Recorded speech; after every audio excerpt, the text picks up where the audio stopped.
श्री कृष्ण ने अर्जुन से बोला, हे अर्जुन, तू न शोक करने योग्य मनुष्यों के लिए शोक करता है और पंडितों के से वचनों को कहता है, परंतु जिसके प्राण चले गए हैं उसके लिए और जिसके प्राण नहीं गए हैं उसके लिए भी पंडित जन शोक नहीं करते। न तो ऐसा ही है कि मैं किसी काल में नहीं था, तू नहीं था, अथवा ये राजा लोग नहीं थे, और न ऐसा है कि इससे आगे हम सब नहीं रहेंगे।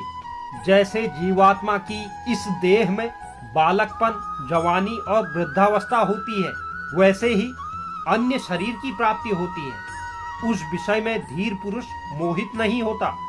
हे कुंती पुत्र, सर्दी गर्मी और सुख दुख को देने वाले इंद्रिय और विषयों के संयोग तो उत्पत्ति विनाशशील और अनित्य है।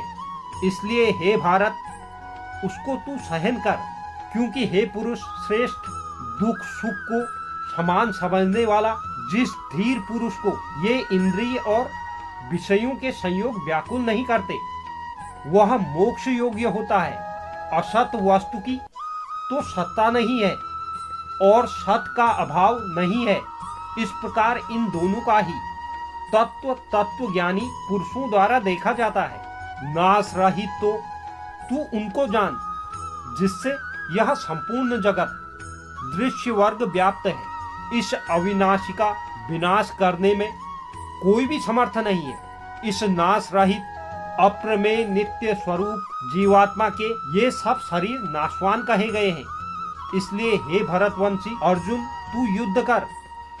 जो इस आत्मा को मरने वाला समझता है तथा जो इसको मरा हुआ मानता है, वो दोनों ही नहीं जानते, क्योंकि यह आत्मा वास्तव में न तो किसी को मारता है और न ही किसी के द्वारा मारा जाता है। यह आत्मा किसी काल में भी न तो जन्मता है और न ही मरता है तथा न ही उत्पन्न होकर फिर होने वाला ही है, क्योंकि यह अजन्मा, नित्य, सनातन और पुरातन है।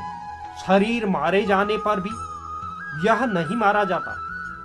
हे प्रथापुत्र अर्जुन, जो पुरुष इस आत्मा को नाश रहित, नित्य, अजन्मा और अव्यय जानता है, वह पुरुष कैसे किसको मरवाता है और कैसे किसको मारता है। जैसे मनुष्य पुराने वस्त्रों को त्याग कर दूसरे नए वस्त्रों को ग्रहण करता है, वैसे ही जीवात्मा पुराने शरीरों को त्याग कर दूसरे नए शरीरों को प्राप्त करता है। इस आत्मा को शस्त्र नहीं काट सकते, इसको आग नहीं जला सकती, इसको जल नहीं गला सकता है और न ही वायु सुखा सकती है, क्योंकि यह आत्मा अछेद्य है।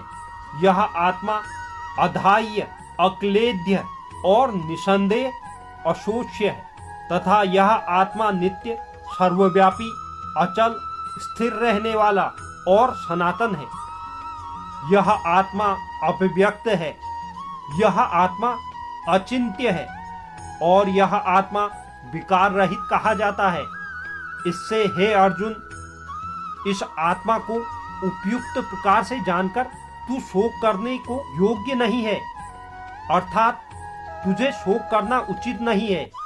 किंतु यदि तू इस आत्मा को सदा जन्मने वाला तथा सदा मरने वाला मानता हो तो भी, हे महाबाहो, तू इस प्रकार शोक करने योग्य नहीं है, क्योंकि इस मान्यता के अनुसार जन्मे हुए की मृत्यु निश्चित है और मरे हुए का जन्म होना निश्चित है।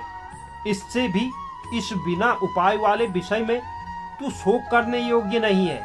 हे अर्जुन, संपूर्ण प्राणी जन्म से पहले अप्रकट थे और मरने के बाद भी अप्रकट हो जाने वाले हैं, केवल बीच में ही प्रकट हैं। फिर क्या ऐसी स्थिति में शोक करना है? कोई एक महापुरुष ही इस आत्मा को आश्चर्य की भांति देखता है और वैसे ही कोई दूसरा महापुरुष ही इसके तत्व का आश्चर्य की भांति वर्णन करता है तथा दूसरा कोई अधिकारी पुरुष ही इसे आश्चर्य की भांति सुनता है और कोई कोई तो सुनकर भी इसको नहीं जानता।